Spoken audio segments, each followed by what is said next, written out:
லஞ்சம் இல்லாமல் ஆட்சி நடத்த முடியும் அப்படின்றதுல அவர் ரொம்ப தெளிவாக இருக்கார். நிறைய விஷயங்கள் இப்போ அதை நம்ம பார்த்துட்ருக்கோம். இது எந்த அளவுக்கு சாத்தியக்கூறுகள் இருக்குது? ஊழல் செய்யவே மாட்டான், ஒரு பைசா தொட மாட்டான். எனக்கு அது அவசியமே இல்லை. புரிஞ்சுங்களா உங்களுக்கு? தமிழ்நாட்டில் எந்த ஒரு குடிமகனை போய் நீங்கள் கேட்டாலும் ஊழல் இல்லாத லஞ்சம் உள்ள ஆட்சியை நடத்த முடியுமா அப்படின்னு கேட்டால் இல்லைன்னா முடியவே முடியாதுன்னு சொல்லுவாங்க. காந்தியடிகள் நினைச்சிருந்தா இந்த நாட்டினுடைய எந்த பொறுப்புக்கு அவர் வந்திருக்க முடியாது. பிரதமராக வந்திருக்கலாம், ஜனாதிபதியாக வந்திருக்கலாம், என்ன வேணாலும் வந்திருக்கலாம். ஆனால் அவர் நான் அதிகாரத்துக்கு வரமாட்டேன்னார். அதுக்கு அவருடைய மிக முக்கியமான காரணம் என்னவென்றால்,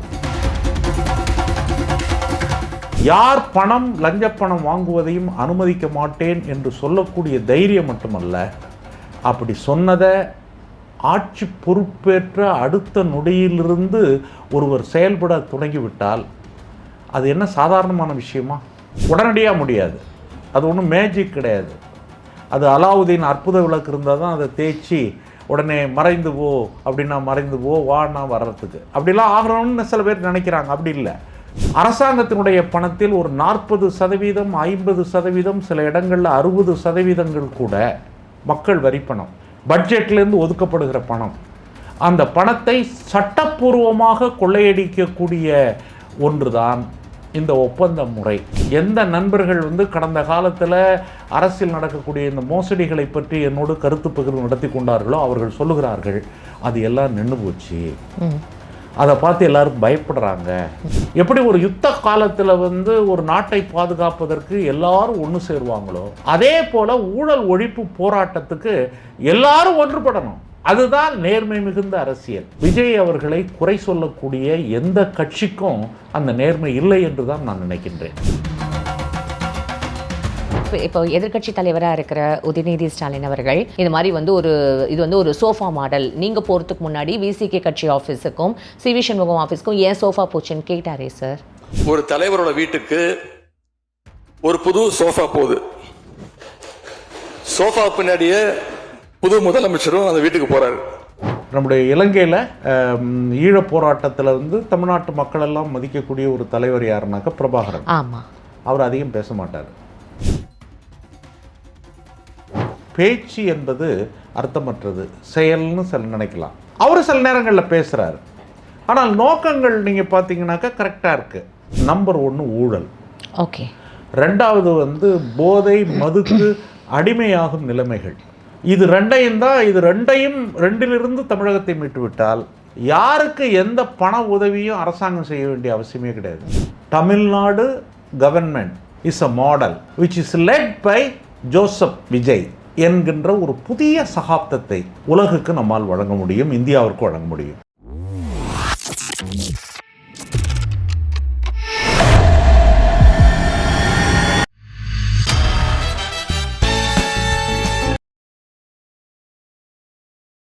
லஞ்சம் இல்லாமல் ஆட்சி நடத்த முடியும் அப்படின்றதுல அவர் ரொம்ப தெளிவாக இருக்கார். நிறைய விஷயங்கள் இப்போ அதை நம்ம பார்த்துட்ருக்கோம். இது எந்த அளவுக்கு சாத்தியக்கூறுகள் இருக்குது? இந்தியாவில், தமிழ்நாட்டில் எந்த ஒரு குடிமகனை போய் நீங்கள் கேட்டாலும் ஊழல் இல்லாத லஞ்சம் உள்ள ஆட்சியை நடத்த முடியுமா அப்படின்னு கேட்டால் இல்லைன்னா முடியவே முடியாதுன்னு சொல்லுவாங்க.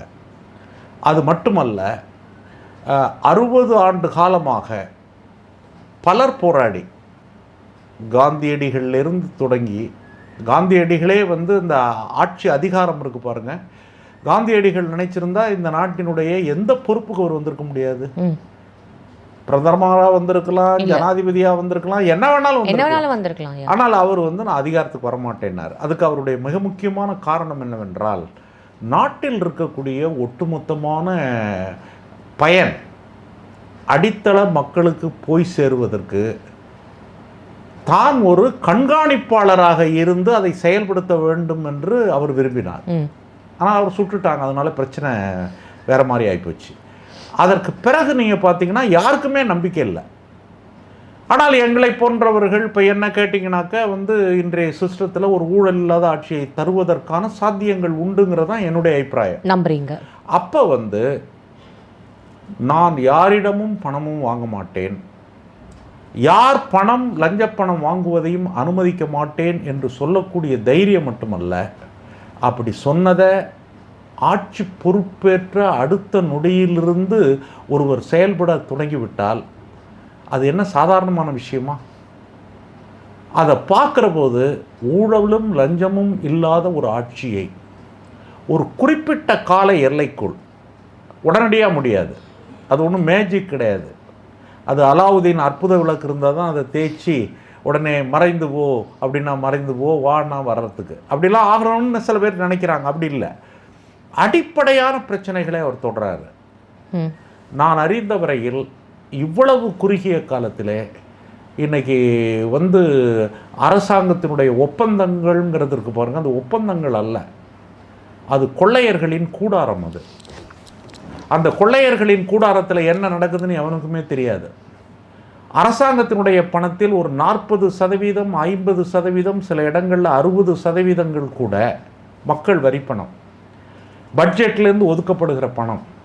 அந்த பணத்தை சட்டப்பூர்வமாக கொள்ளையடிக்கக்கூடிய ஒன்றுதான் இந்த ஒப்பந்த முறை. அந்த ஒப்பந்த முறையில் இன்னைக்கு ஒரு மிகப்பெரிய ஒரு மாறுதல் நடைபெற்று கொண்டிருக்கிறது அப்படின்றத நான் நண்பர்கள் மூலம் கேட்கிறேன். எந்த நண்பர்கள் கடந்த காலத்தில் அரசியல் நடக்கக்கூடிய இந்த மோசடிகளை பற்றி என்னோடு கருத்து பகிர்வு நடத்தி கொண்டார்களோ அவர்கள் சொல்லுகிறார்கள், அது எல்லாம் நின்று போச்சு, அதை பார்த்து எல்லாரும் பயப்படுறாங்க அப்படின்றாங்க. அதே போல் ஊழல் லஞ்சம் வாங்கிய பழைய பிரிச்சாளிகள் அத்தனை பேருமே ஒரு பயத்தில் இருக்கிறாங்க. தமிழ்நாடு இதை பற்றி பேசுகிறதுக்கு பயப்படுறது.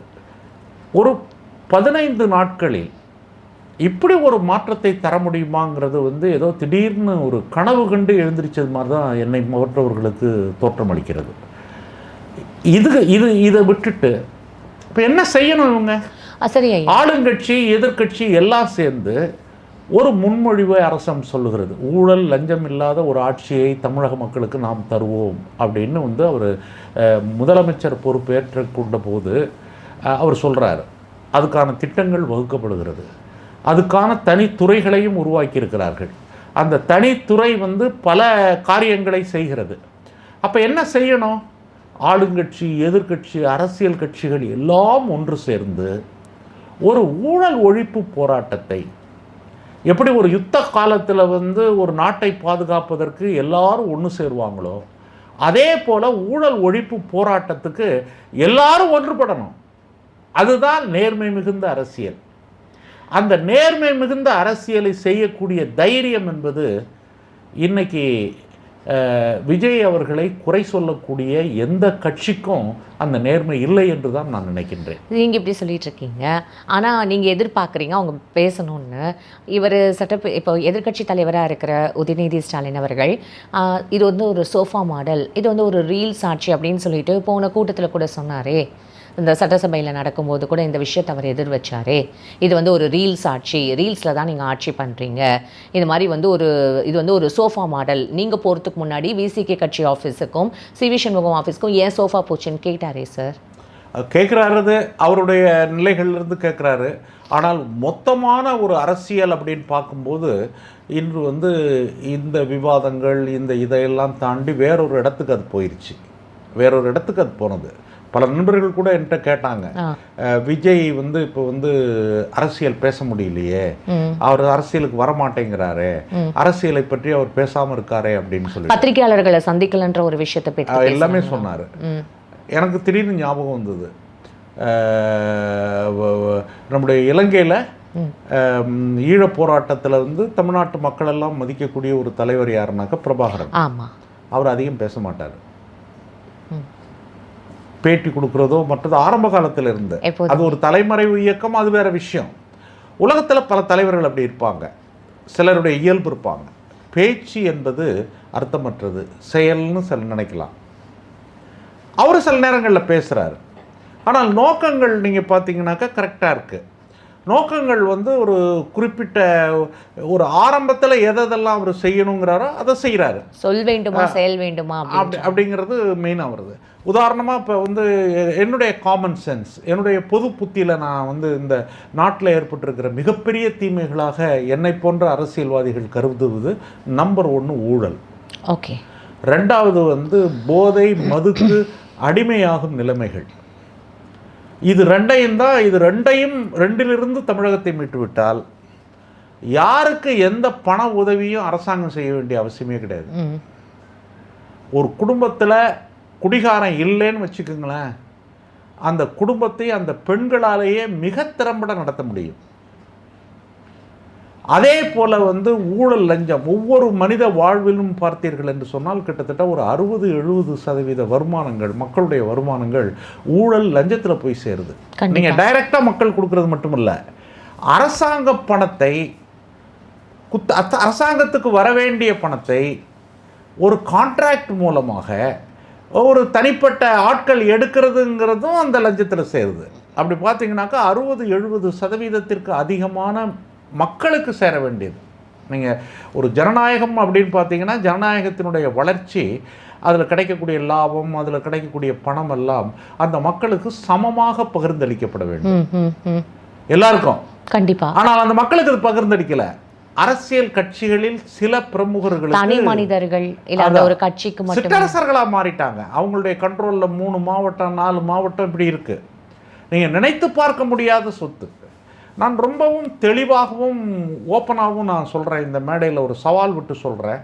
அரசியல் கட்சி தலைவர்கள் ஆரம்பத்தில் எப்படி இருந்தாங்க, இன்னைக்கு அவர்களிடம் இருக்கக்கூடிய சொத்து என்ன என்பதை பற்றிய ஒரு வெள்ளை அறிக்கையை, சமூக வெள்ளை அறிக்கையை, அது விஜய் தரக்கூடிய வெள்ளை அறிக்கை அல்ல, ஒட்டுமொத்தமான தமிழ் சமூகமும் ஒரு வெள்ளை அறிக்கையை தயாரித்து முன்வைப்பதற்கு தயாராக இருக்குதா? என்கிட்ட அந்த பொறுப்பை கொடுக்க சொல்லுங்க. யார்கிட்ட ஒரு வருஷம் டைம், இது ஒரு எக்ஸ்பீரியன்ஸாக எடுக்கலாம். ஆரம்ப காலத்தில் வாழ்க்கை எப்படி இருந்தது? ஒரு தொழில் செய்யலை, ஒரு உழைப்பு இல்லை, வேற ஒன்றும் இல்லை. அரசாங்கம் என்ற ஒன்றை வைத்துக்கொண்டு அதனுடைய ஒப்பந்தத்தை கையில் வச்சுக்கிட்டு அதிலிருந்து பெறக்கூடிய கமிஷன்களால் மட்டுமே பல கோடி, கணக்கிட முடியாத பணம், உலகத்தில் பல பேர் பல நாடுகளில் முதலீடு செய்து அந்த முதலீட்டின் மூலம் வரக்கூடிய பணத்தை வைத்துக்கொண்டு தேர்தல் காலத்தில் அவங்களுக்கு ஓட்டுக்கு பணம் கொடுக்கக்கூடிய சிஸ்டம். இந்த சிஸ்டத்தை பற்றியெல்லாம் எங்களை போன்றவர்கள் பல காலம் எடுத்திருக்கிறோம். புள்ளி விவரங்கள், ஆதாரங்கள் இதெல்லாம் எடுத்திருக்கிறோம். அப்படிப்பட்ட நான் ஜெயலலிதா அவர்களை எதிர்த்து இடைத்தேர்தலில் ஆர்கே நகரில் நின்ன போது அதுக்கு பிற்பாடு என்னுடைய சிந்தனை முழுவதும் அதில் தான் சென்றது. படித்து பார்க்குற போது அந்த பணம் என்ற ஒன்று, பணம் படுத்தும் பாடும்பான்ல, அந்த பணம் நம்முடைய அரசியலை படுத்தி இருக்கிற பாடு கிட்டத்தட்ட ஒரு 130 கோடி இந்திய மக்களையும் ஒரு 7 கோடி தமிழ் மக்களையும் இந்த பணம், அதுவும் லஞ்ச பணம் படுத்தி இருக்கிற பாடுங்கிறது சாதாரண விஷயம் கிடையாது. அதுக்கு எதிரான ஒரு குரல் தான், அதுக்கு எதிரான ஒரு முயற்சி தான் இன்னைக்கு எடுக்கப்பட்டிருக்கிறது.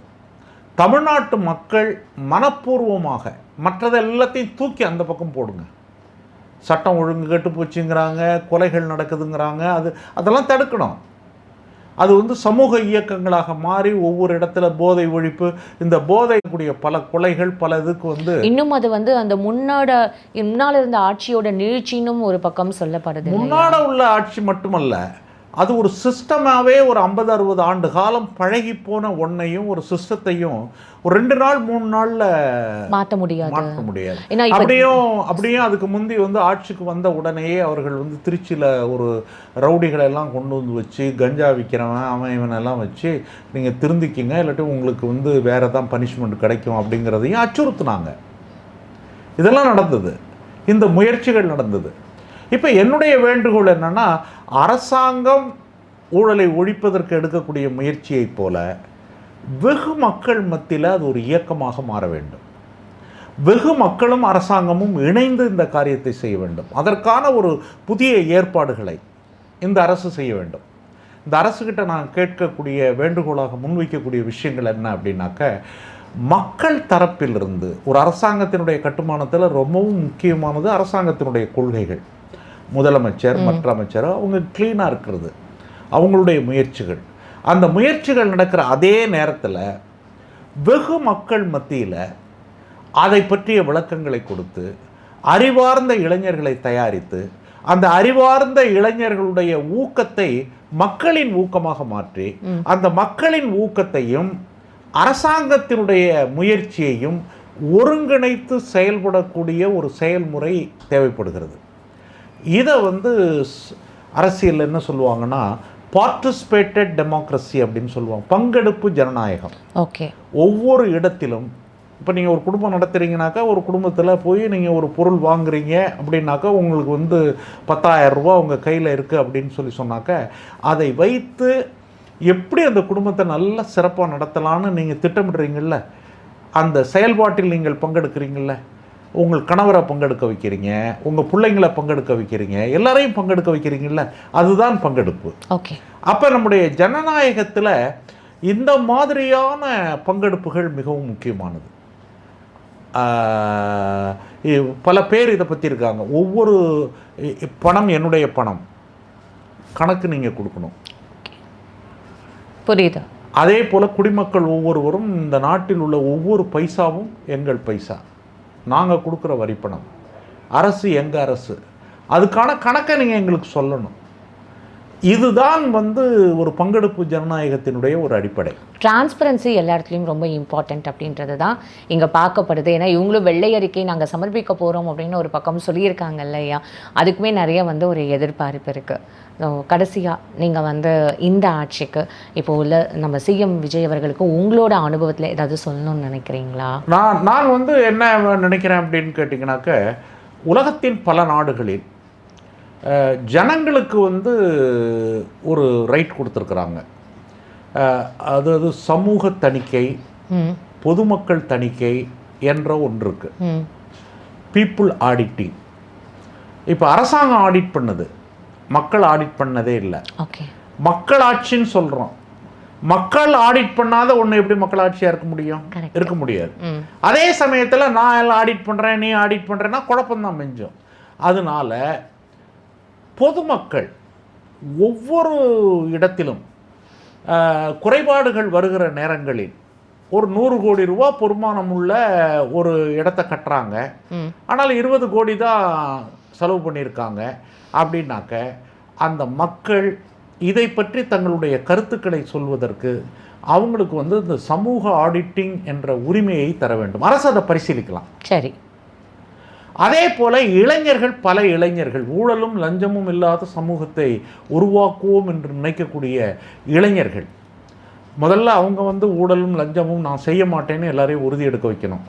மது போதை அருந்துவதை என்னுடைய வாழ்நாள் கொள்கையாக ஏற்றுக்கொள்வேன். நான் ஒரு மூமெண்ட் ஆரம்பித்து அந்த மூமெண்ட்டில் அதை தான் எடுத்திருக்கோம்.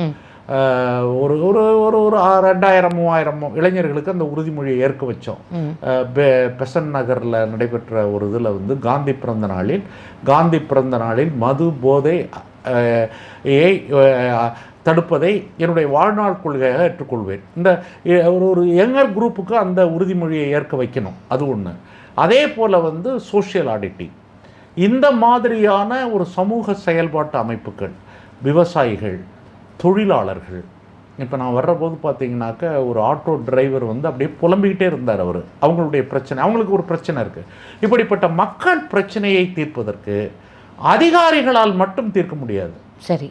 அந்தந்த மக்களை ஒரு சமூகமாக மாற்றி அவர்களுடைய கருத்துக்களை கேட்டு அவங்க இப்போ ஒரு பண்படாத குழுவாக தான் இவ்வளோ நாள் வச்சுருக்கிறாங்க. இப்போ பண்படுத்துவதும் அவர்களை ஒரு ஆக்கப்பூர்வமான மனிதர்களாக, ஒரு புதிய அரசாங்கத்தினுடைய கட்டுமானத்தில் பங்கேற்கிறவர்களாக, அவர்கள் பங்கேற்பாளர்கள். They are a owner of this country. The people is a owner of this country. அவங்கள என்ன பண்ணுறாங்கன்னாக்க ஒரு குடிகாரனாக்கி, அவனை போதைக்கு அடிமையானவனை மாற்றி, அவனுக்கு கொஞ்சம் காசு பணம் அது இது மாதிரியான தவறான வழிகளில் போட்டு the owner of the country-ய slave of the country-யா மாத்திட்டாங்க. slave of the country-யா மாத்திட்டாங்க. waste of the country, ஒரு குப்பையை போல அவர்கள் ஒதுக்கப்பட்டு வர்ற வழியிலெல்லாம் பல பேரை பார்த்தீங்கன்னா ரோட்டில் விழுந்து கிடக்கிறான் மனுஷன். குப்பையை விட கேவலமாக இருக்கான். அந்த குடியால் அவன் அப்படி கிடக்கிறத நான் பார்த்தேன். காலையில் ஒருத்தனை ரயில்வே ஸ்டேஷன்லேருந்து தூக்கி ஒரு ஓரமாக வச்சு பார்க்கும்போது ஒரு யூத்து போதை. இப்போ இதையெல்லாம் ஒரு சமூக இயக்கங்களாக மாற்றி, இதெல்லாம் சமூகத்தினுடைய பொறுப்பு, அவங்களுக்கு கவுன்சிலிங் கொடுத்து அவங்கள மாற்றத்தை உருவாக்கி பண்ணக்கூடிய ஒரு மிகப்பெரிய ஒரு கடமை இருக்குது. அதை அவரால் செய்ய முடியும் என்று நான் நம்புகிறேன். அதை செய்தால் இந்தியாவினுடைய எந்த மாநிலங்களிலும் இல்லாத ஒரு தனி பெருமையை model Tamil Nadu government is a model which is led by Joseph Vijay என்கின்ற ஒரு புதிய சகாப்தத்தை உலகுக்கு நம்மால் வழங்க முடியும், இந்தியாவிற்கு வழங்க முடியும். அது அந்த பெருமைங்கிறது அவருக்கும் அவர் காலத்தில் வாழக்கூடிய குடிமக்களுக்கும் ஆன பெருமையாக மாற்றுவதற்குரிய ஒரு வாய்ப்பு இருக்குது. அதை விட்டுட்டு பழைய காலம் மாதிரி அதில் குறை இருக்குது, இதில் குறை இருக்குது, அதில் தப்பு இருக்குது, இதில் தப்பு இருக்குது அப்படின்னு சொல்கிற அந்த மெத்தடாலஜி இருக்குது பாருங்க, அதை பிரேக் பண்ணிட்டு இதை புதுசான இந்த அதை புறக்கணிக்க வேண்டும் என்று நான் கேட்டுக்கொள்கிறேன். இந்த மாதிரியான அருவருப்பான விஷயங்கள் எதையுமே காதில் வாங்காமல் மக்களுக்கான வேலை திட்டங்களோடு செல்லக்கூடிய அந்த அந்த விஷயத்தை அநேகமாக அதை தான் அவர் செய்கிறார். அதனால் வாயை திறக்க மாட்டேங்கிறாரு. அது ஒரு விதத்தில் நல்லது. அவருடைய அதாவது வாயை பிடுங்கி வம்புக்கு இழுக்கிறதுன்றதுல அது நடக்குது நம்ம ஊரில். அது இல்லாமல் ஒரு தெருவுக்கு 4 ஆளை நிறுத்தி வாயை பிடிச்சி வம்புக்கு இழுனாக்கா வேலையை விட்டுருவாங்க. அது இல்லை, நான் என்னுடைய வேலையில் குறிக்கோளாக செய்கிறேன் என்பதை போல ஒரு தோற்றம் இருக்கிறது. அதுக்கு மேலே இருந்ததுனாக்கா அரசியல் குறைபாடுகள் இருந்ததுன்னா அதை விமர்சிக்க வேண்டிய நம்ம அந்த மாற்றம் சரி பண்ணுறோம் அப்படின்றத. ரொம்ப நன்றி ஐயா. இவ்வளோ நேரம் ரொம்ப பொறுமையாக எல்லா விஷயத்துக்கும் நீங்கள் பதில் சொன்னது மட்டும் இல்லாமல் நிறைய விஷயங்களும் நீங்கள் ஷேர் பண்ணியிருக்கீங்க. ஸோ கண்டிப்பாக இதை அவங்களுக்கு கொண்டு போய் எப்படியாவது சேர்ப்போம், அவர் கண்டிப்பாக பார்ப்பாருன்றதை நம்ம நம்பலாம். உங்களோட நேரத்துக்கு ரொம்ப நன்றி ஐயா. வணக்கம், நன்றி.